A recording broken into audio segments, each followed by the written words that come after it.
దర్శించును, నీతో మాట్లాడును, నిన్ను బలపరచి స్థిరపరచును. నిన్ను దర్శించును, నీతో మాట్లాడును, నిన్ను బలపరచి స్థిరపరచును. జీవవాక్యము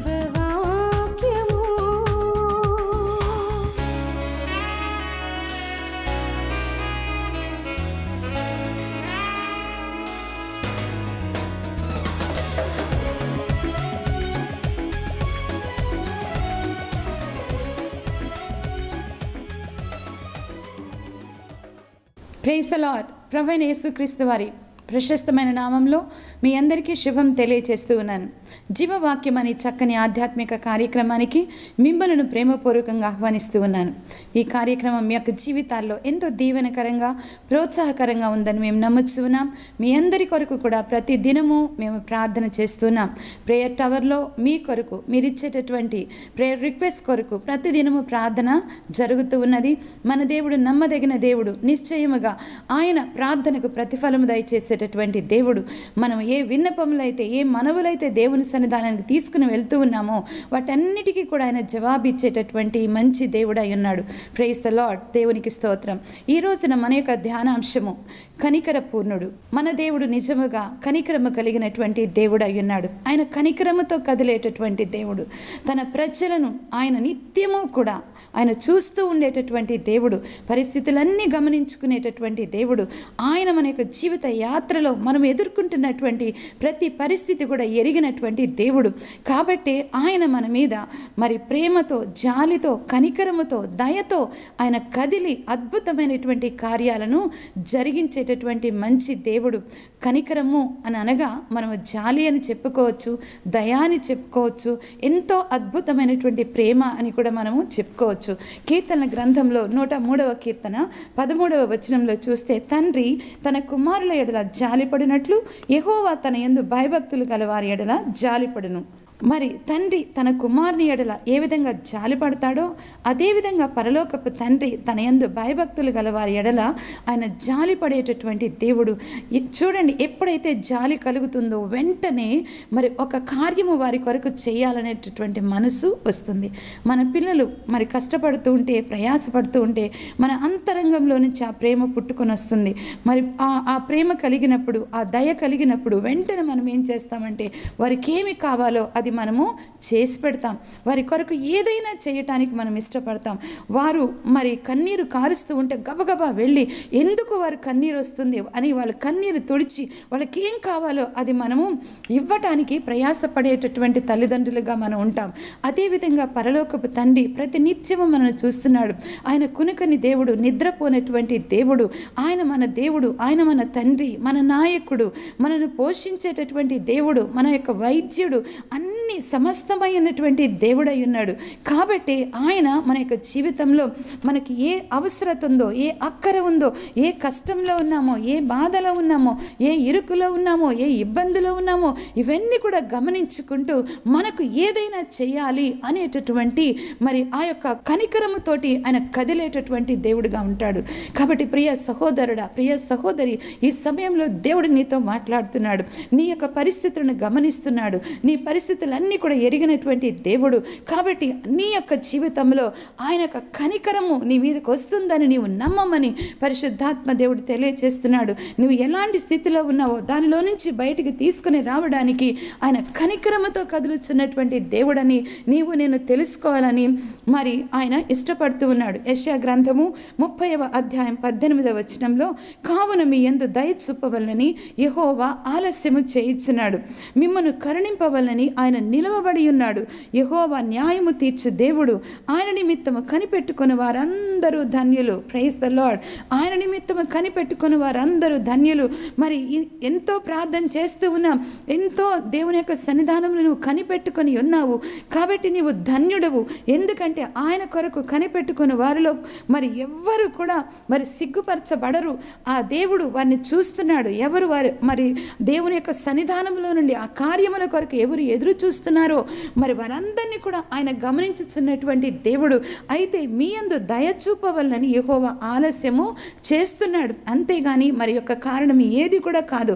ఆయన కనికరంతో కదిలి ఆయన నిన్ను కరుణించి నీ జీవితంలో నీవు దేని కొరకైతే మొరపెడుతున్నావో, దేని కొరకైతే ఆశపడుతున్నావో, దేని కొరకైతే ఎదురు చూస్తున్నావో ఆ కార్యమును జరిగించేటటువంటి దేవుడు. ఆయన తన కార్యములు జరిగించేటటువంటి దేవుడు. ఆయన యొక్క కనికరములు సమస్త కార్యముల మీద ఉన్నది.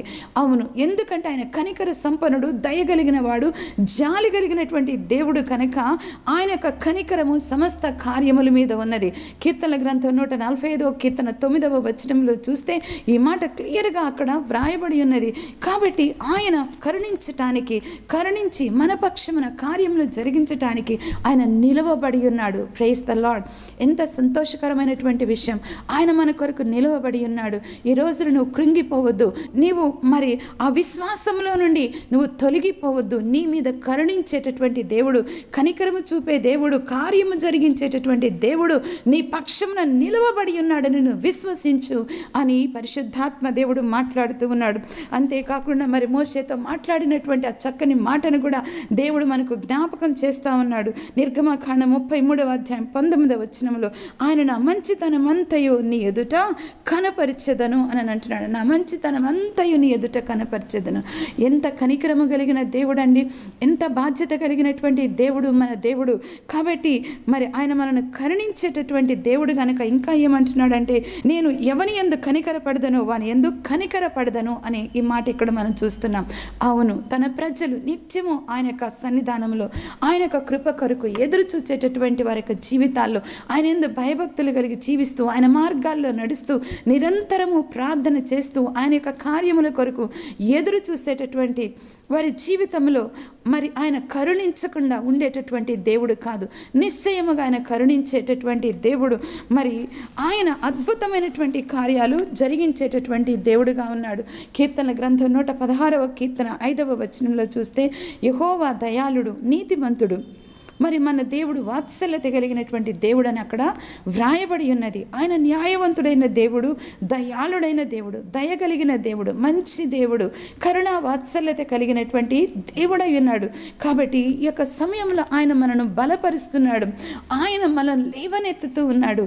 నేను నిశ్చయముగా నీ మీద కనికరించేటటువంటి దేవుడను, కరుణించేటటువంటి దేవుడని ఆయన మనతోటి మాట్లాడుతున్నాడు. అంతేకాదు దేవుని బిడలారా, మరి అనేక మంది పాపము చేత, అపరాధముల చేత చచ్చినటువంటి స్థితిలో ఉన్నటువంటి వారు ఎంతో మంది ఉన్నారు. ఆయన వారిని విడిచిపెట్టేటటువంటి దేవుడు ఎంత మాత్రం కూడా కాదు. ఆయన వారిని క్రీస్తుతో కూడా బ్రతికించాలని ఆయన యొక్క ఉద్దేశం అయినది, పరలోకపు తండ్రి యొక్క ఉద్దేశం అయినది. కనుకనే తన యొక్క గొప్ప ప్రేమను, తన యొక్క గొప్ప కనికరమును ఈ మనుషుల పట్ల చూపించి వారిని లేవనెత్తాలి, వారు బాగుపడాలి, వారు వెలుగులోనికి రావాలి, వారు జీవంలోనికి రావాలి, మరణము నుండి జీవంలోనికి వారు దాటించబడాలి, మరి చీకటి నుండి వెలుగులోనికి వారు రావాలని మరి ఆ యొక్క కనికరము కలిగినటువంటి దేవుడు కనుకనే తన అద్వితీయ కుమారుడైన యేసుక్రీస్తు వారిని లోకంలోనికి ఆయన పంపించి ఉన్నాడు. మనం చూస్తున్నాం ఎఫెసీయులకు రాసిన పత్రిక 2వ అధ్యాయంలో మనం చూసినట్లయితే, పాపము చేతను, అపరాధముల చేతను చచ్చిన స్థితిలో ఉన్నటువంటి మనను ఆయన క్రీస్తుతో కూడా బ్రతికించెను అనేటటువంటి మాట. ఇంకా 2వ అధ్యాయము 5వ వచనంలో చూస్తే, ఆయనను దేవుడు కరుణా సంపన్నుడయ్యుండి మనము మన అపరాధముల చేత చచ్చిన వారమై ఉండినప్పుడు సైతము మన ఎడల చూపిన తన మహా ప్రేమ చేత మనలను క్రీస్తుతో కూడా బ్రతికించెను, కృప చేత మీరు రక్షింపబడి ఉన్నారు. దేవుని బిడ్డలారా, ఎంత అద్భుతమైనటువంటి కరుణ, కనికరము, ప్రేమ మరి నశించిపోతున్నటువంటి వారి పట్ల ఆయన చూపిస్తూ ఉన్నాడు. ఆయన కనికరముతో కదిలే దేవుడు. ఆ విధంగా వ్యసనముల చేత, భయంకరమైనటువంటి లోకపు అలవాట్ల చేత చచ్చిన స్థితిలో ఉంటున్నటువంటి ఆ మనుషులను చూసినప్పుడు మరి ఆ దేవుడు కనికరముతో కదులుచున్నటువంటి దేవుడు అని నీవు నేను తెలుసుకోవాలి.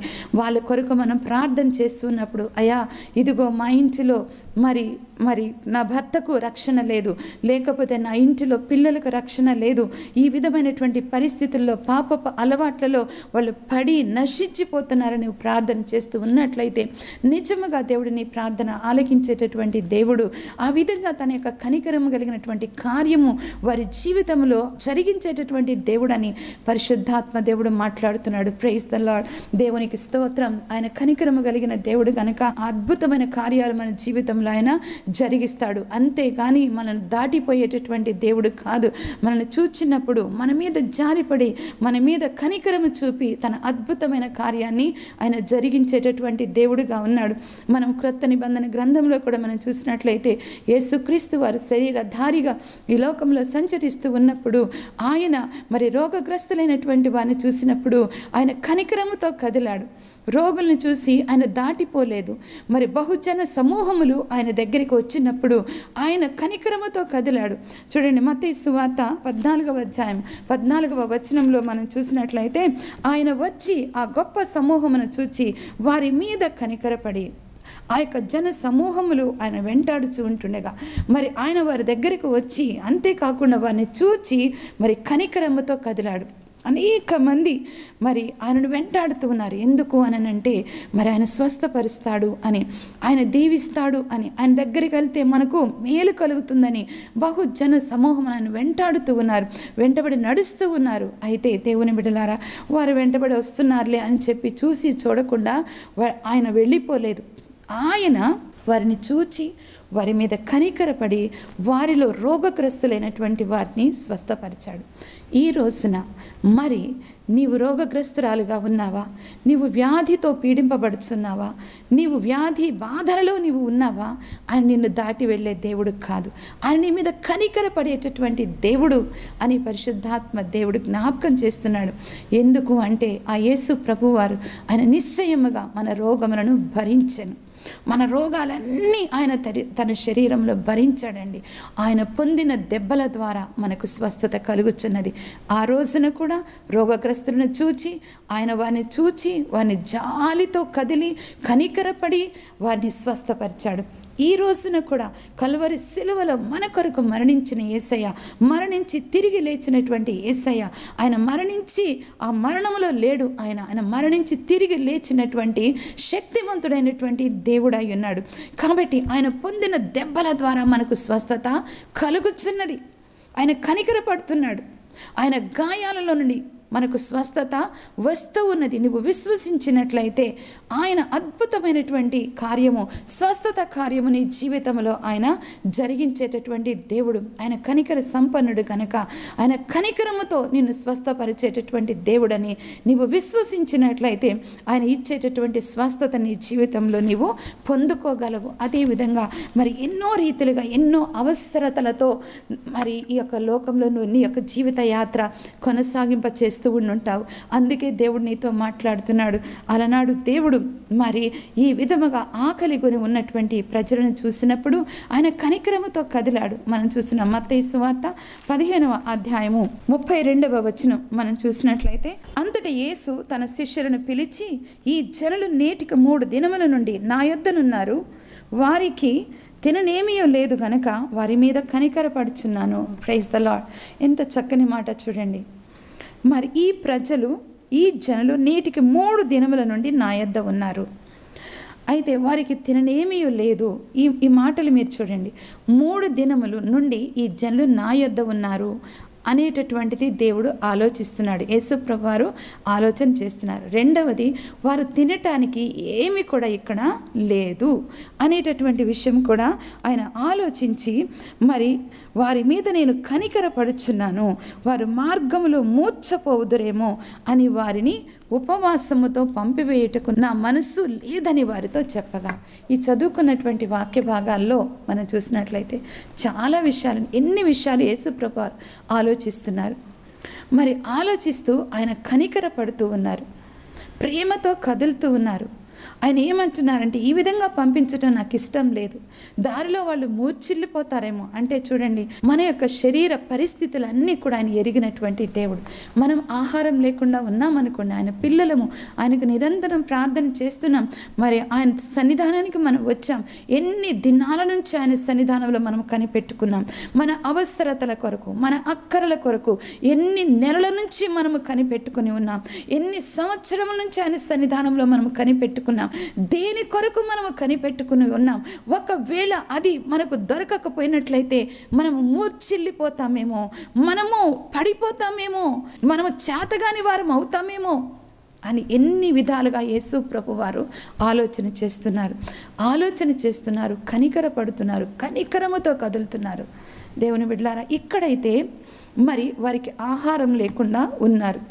ఆ విధంగా ఆహారం లేకుండా వాళ్ళు వెళ్ళిపోయినట్లయితే దారి మధ్యలో వాళ్ళు మూర్చిల్లిపోతారేమో అని మరి ఇంకా ఉపవాసముతో వారిని పంపించటం నాకు ఇష్టం లేదు, నాకు మనస్సు లేదు అని యేసు ప్రభువారు చెప్తున్నారు.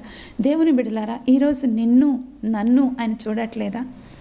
మనం ఎన్ని రోజుల నుంచి ఆయన సన్నిధానంలో అక్కర కలిగిన వారముగా, అవసరత కలిగిన వారముగా ఎన్ని దినముల నుండి ఆయన సన్నిధానంలో మనం కనిపెట్టుకుని ఉన్నాము, ఉపవాసం చేస్తూ ఉన్నాం, ప్రార్థన చేస్తున్నాము. ఆయన గమనించట్లేదా? ఆయన గమనిస్తున్నాడు అని పరిశుద్ధాత్మ దేవుడు తెలియజేస్తున్నాడు. నీ అక్కర, నీ అవసరత, నీ ఉపవాసము, నీ ప్రార్థన, నీవు ఆయన మీద ఆధారపడినటువంటి విధానము సమస్తం ఆయన చూస్తున్నాడు. కనుక నీ పట్ల కార్యము చేయటానికి ఆయన మనస్సు కలిగినటువంటి వాడు, నా పట్ల కార్యము చేయటానికి ఆయన మనస్సు కలిగిన వాడు, మనందరి పట్ల తన యొక్క అద్భుతమైనటువంటి కార్యము చేయటానికి ఆయన మనస్సు కలిగినటువంటి దేవుడు. Praise the lord. అంత కనికరము కలిగినటువంటి దేవుడు మన దేవుడు. మన పిల్లల్ని విడిచిపెట్టే దేవుడు కాదు, మనల్ని విడిచిపెట్టే దేవుడు కాదు. మనం ఎవరి కొరకైతే ఆశతో ఎదురు చూస్తున్నామో, మనం ఎవరి కొరకైతే ప్రార్థన చేస్తున్నామో, ఎవరి జీవితంలో కార్యాలను జరగాలని, కార్యాలు జరగాలని మనం ఎదురు చూస్తూ ఉన్నామో, వాటన్నిటిని కూడా జరిగించుటకు ఆయన మనస్సు కలిగినటువంటి దేవుడు అయి ఉన్నాడు. Praise the lord. దేవునికి స్తోత్రం. ఈ వాక్యము ద్వారా బలం తెచ్చుకోండి. ఈ వాక్యము ద్వారా మీరు విశ్వాసములో బలము పొందుకోండి. ఆ దేవుడు మన ఎడల మనస్సు కలిగినటువంటి దేవుడు. మన మీద జాలిపడి, మన మీద కనికరపడి, మన యొక్క ఆకలి తీర్చడానికి, మన అవసరతలు తీర్చడానికి, దేని కొరకు ఆయన సన్నిధానంలో ఉపవాసం ఉండి ప్రార్థన చేస్తూ ఉన్నామో ఆ అవసరతలన్నీ తీర్చడానికి ఆయన మనస్సు కలిగినటువంటి దేవుడుగా ఉన్నాడు. Praise the lord. దేవునికి స్తోత్రం. ఆ రోజున అద్భుత కార్యం జరిగించాడు. ఆయన శిష్యులు ఇంత గొప్ప జనసమూహమును తృప్తిపరచుటకు కావలసిన రొట్టెలు అరణ్య ప్రదేశంలో మనకు ఎక్కడి నుండి వచ్చునని ఆయనతో అనిరి.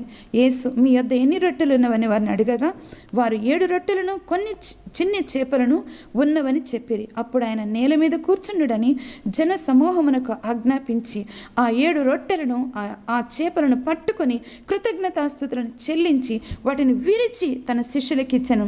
శిష్యులు జన సమూహమునకు వడ్డించిరి. వారందరూ తిని తృప్తి పొందిన మీదట మిగిలిన ముక్కలు 7 గంపల నిండా ఎత్తిరి. Praise the lord. దేవునికి స్తోత్రం. కాబట్టి ఈ రోజున ఆయన కనికరము కలిగినటువంటి దేవుడు, కనికరముతో కదులుతున్నాడు. అక్కడ అద్భుతం జరిగించాడు. అరణ్య ప్రదేశంలో ఇన్ని వేల మందికి ఎక్కడి నుంచి ఆహారం తెచ్చి పెడతారు? అది ఆయన అద్భుతం చేసి ఉన్నాడు వారి యొక్క జీవితంలో. ఈ రోజున నీ పట్ల కూడా అలాంటి కార్యం జరిగించడానికి ఆయన మనస్సు కలిగిన దేవుడు. నీ ఆకలి తీర్చడానికి మనస్సు కలిగిన దేవుడు, నీ అక్కర తీర్చడానికి మనస్సు కలిగిన దేవుడు, నిన్ను స్వస్థపరచడానికి మనస్సు కలిగిన దేవుడు, నీ అవసరతలన్నీ తీర్చడానికి మనస్సు కలిగిన దేవుడు, నీకు సమాధానం ఇవ్వటానికి మనస్సు కలిగిన దేవుడు, నీ పిల్లలను దీవించటానికి మనస్సు కలిగినటువంటి దేవుడు, నిన్ను ఒక ఆశీర్వాదంలోనికి నడిపించటానికి, సమృద్ధిలోనికి నడిపించటానికి, పొంగి పొరలేటటువంటి అనుభవంలోనికి, పొంగి పొరలేటటువంటి ఆశీర్వాదంలోనికి నడిపించటానికి మనస్సు కలిగినటువంటి దేవుడు. కనుక నువ్వు సిద్ధంగా ఉండు ఆయన బ్లెస్సింగ్ పొందుకోవడానికి. Praise the lord. చాలా అద్భుతం అండి. నిజముగా ఈ యొక్క వాక్యము వింటున్నటువంటి నీ జీవితంలో ఈ అద్భుతాన్ని నువ్వు రిసీవ్ చేసుకోబోతున్నావు. నీ ఎడల అద్భుతం చేయటానికి మనస్సు కలిగినటువంటి దేవుడు నీతో మాట్లాడుతున్నాడు. ప్రైజ్ ద లార్డ్, హల్లెలూయా. కాబట్టి ఈ విధంగా కనికరము కలిగినటువంటి దేవుడు, కనికరముతో కదిలేటటువంటి దేవుడు ఆయన మనతో ఉన్నాడు. మన యొక్క జీవితంలో ఆయన అద్భుతమైనటువంటి కార్యాలు జరిగించేటటువంటి దేవుడని నమ్మాలి. మరి అందుకే ఆయన అంటున్నాడు, యెషయా గ్రంథము 54వ అధ్యాయము 10వ వచనంలో, పర్వతములు తొలగిన, మెట్టలు తత్తరిల్లిన, నా కృప నిన్ను విడిచిపోదు. Praise the lord. ఎంత చక్కని మాట. ఎలాంటి పరిస్థితులైనా రాని, పర్వతములు తొలగిపోవచ్చు, మెట్టలు తత్తరిల్లొచ్చు, కానీ నా కృప నిన్ను విడిచిపోదు, సమాధాన విషయమైన నా నిబంధన తొలగిపోదు అని నీ యందు జాలిపడి యెహోవా సెలవిచ్చుచున్నాడు. Praise the lord. నీ యందు కనికరము చూపుచున్న యెహోవా సెలవిస్తున్నాడు. నీ యందు జాలిపడుచున్నటువంటి యెహోవా సెలవిస్తూ ఉన్నాడు. ఇంకా మనం చూసినట్లయితే యెషయా గ్రంథము 49వ అధ్యాయంలో ఈ చక్కని మాటలు మనం చూస్తా ఉన్నాం. 13వ వచనంలో, శ్రమ నొందిన తన జనుల యందు జాలిపడి యెహోవా తన జనులను ఓదార్చి ఉన్నాడు. Praise the lord. తన ప్రజలను ఓదార్చేటటువంటి దేవుడు మన దేవుడు. అవును, కనికరముతో కదులుచు ఆ కనికరము కలిగినటువంటి మాటలు ఆయన మాట్లాడే దేవుడు, ఓదార్చేటటువంటి దేవుడు. తన అద్భుతమైనటువంటి మాటలతో తన ప్రజలను ఓదార్చి ఆయన లేపి నిలవబెట్టేటటువంటి దేవుడు అయి ఉన్నాడు. ఆకాశమా ఉత్సాహధ్వని చేయము, భూమి సంతోషించము, పర్వతములారా ఆనందధ్వని చేయడి. ఈ రోజున ఈ వాక్యం వింటున్నటువంటి నీవు కూడా లేచి ఉత్సాహధ్వని చేయము, నీవు సంతోషించము, నీవు ఆనందధ్వని చేయము. నీ పక్షంగా కార్యము జరిగించేటటువంటి దేవుడు ఆయన నీతో ఉన్నాడు. ఆయన నిలవబడి ఉన్నాడు. ఆయన మనస్సు కలిగి ఉన్నాడు. ఆయన తన కనికరముతో ఆయన కదులుచూ ఉన్నాడు. చూడండి, ఇంకా చూస్తే మనము, అయితే సియోను, యెహోవా నన్ను విడిచిపెట్టి ఉన్నాడు, ప్రభువు నన్ను మరిచి ఉన్నాడని అనుకొంచున్నది. అవునండి, చాలామంది ఇదే విధంగా అనుకుంటారు. ప్రార్థన చేసేటటువంటి మరి ఎంతోమంది కూడా ప్రార్థన చేస్తూనే, అయ్యో దేవుడు నన్ను మర్చిపోయాడు, అయ్యో దేవుడు నన్ను విడిచిపెట్టాడు, దేవుడికి నేను గుర్తు రావటం లేదు, కాబట్టే ఇలాంటి పరిస్థితుల్లో నేనున్నాను, ఇలాంటి కొరతల్లో నేనున్నాను, ఇలాంటి బాధల్లో నేనున్నాను, ఇలాంటి వేదనలో నేనున్నాను, దేవుడు నన్ను మర్చిపోయాడు అని అనుకుంటూ ఉంటారు. అందుకే దేవుడు మాట్లాడుతున్నాడు. కనికరము కలిగిన దేవుడు మనతో మాట్లాడుతున్నాడు. కనికర సంపన్నుడైనటువంటి దేవుడు మనతో మాట్లాడుతున్నాడు. కనికర పూర్ణుడైనటువంటి దేవుడు మనతో మాట్లాడుతూ ఉన్నాడు. స్త్రీ తన గర్భమున పుట్టిన బిడ్డను కరుణింపకుండా తన చంటి పిల్లను మరచునా? మరి ప్రశ్న వేస్తున్నాడు. ఒక స్త్రీ తన గర్భమున పుట్టిన బిడ్డను కరుణింపకుండా తన చంటి పిల్లను మరచునా? వారైనా మరచుదురు కానీ నేను నిన్ను మరువను. ప్రైజ్ ద లార్డ్, హల్లెలూయా. ఈ రోజున దేవుని కొరకు నువ్వు ఎదురు చూస్తున్నావు, దేవుని కార్యాల కొరకు ఎదురు చూస్తున్నావా? అవి నీ జీవితంలో జరిగి ఉన్నవని నీవు నమ్ము. నేను నిన్ను మర్చిపోలేదు అంటున్నాడు. స్త్రీ తన గర్భమున పుట్టిన బిడ్డనైనా మర్చిపోవును కానీ నేను నిన్ను మర్చిపోలేదు అని అంటున్నాడు. చూడుము, నా అరచేతుల మీదనే నేను చిక్కుకొని ఉన్నాను. ఎంత కనికరము కలిగిన మాటలు దేవుని బిడ్డలారా!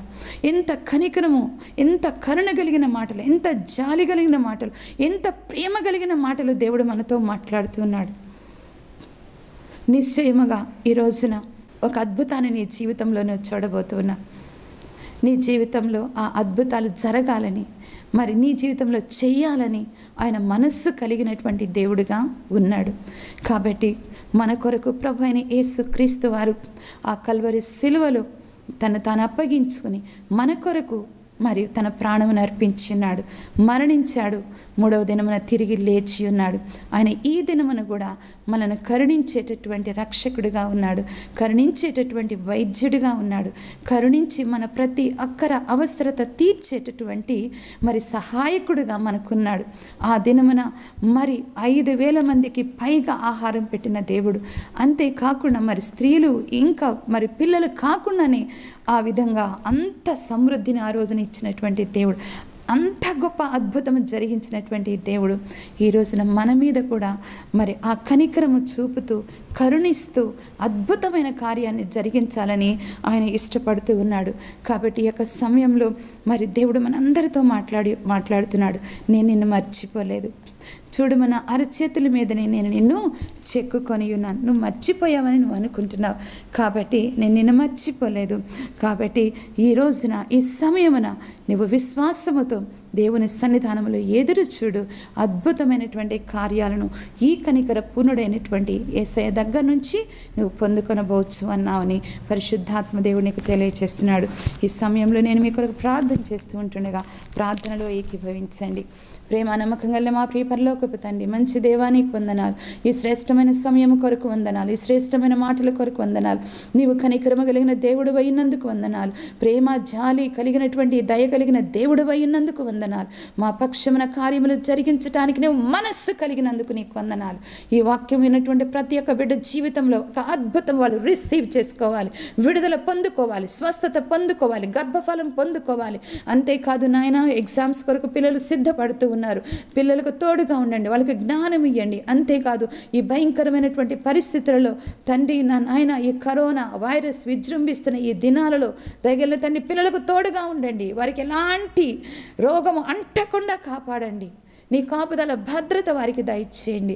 ప్రతి ఒక్కరిని మీరు ఆశీర్వదించండి. ఈ అద్భుతాన్ని వాళ్ళు రిసీవ్ చేసుకున్నట్లుగా నీ అద్భుతమైనటువంటి సన్నిధి వారికి తోడుగా ఉంచమని వేడుకుంటున్నాం. ఈ రోజున యొక్క కార్యక్రమాన్ని స్పాన్సర్ చేసినటువంటి ప్రియ కుటుంబాన్ని మీ హస్తాలకు అప్పగిస్తున్నాం తండ్రి. ఆ కుటుంబాన్ని వారికి ఇచ్చినటువంటి 3 పిల్లలను మీరు బహుగా దీవించి ఆశీర్వదించండి. 100 వెయ్యంతల ఆశీర్వాదం వారికి దయచేయండి. మీ ఆకాశపు వాకిళ్ళు విప్పండి తండ్రి. సమృద్ధి అనే దీవెన ఆశీర్వాదం ఆ కుటుంబానికి మీరు దయచేయమని యేసయ్య పరిశుద్ధ నామంలో అడిగి వేడుకొంచున్నాం తండ్రి. ఆమేన్.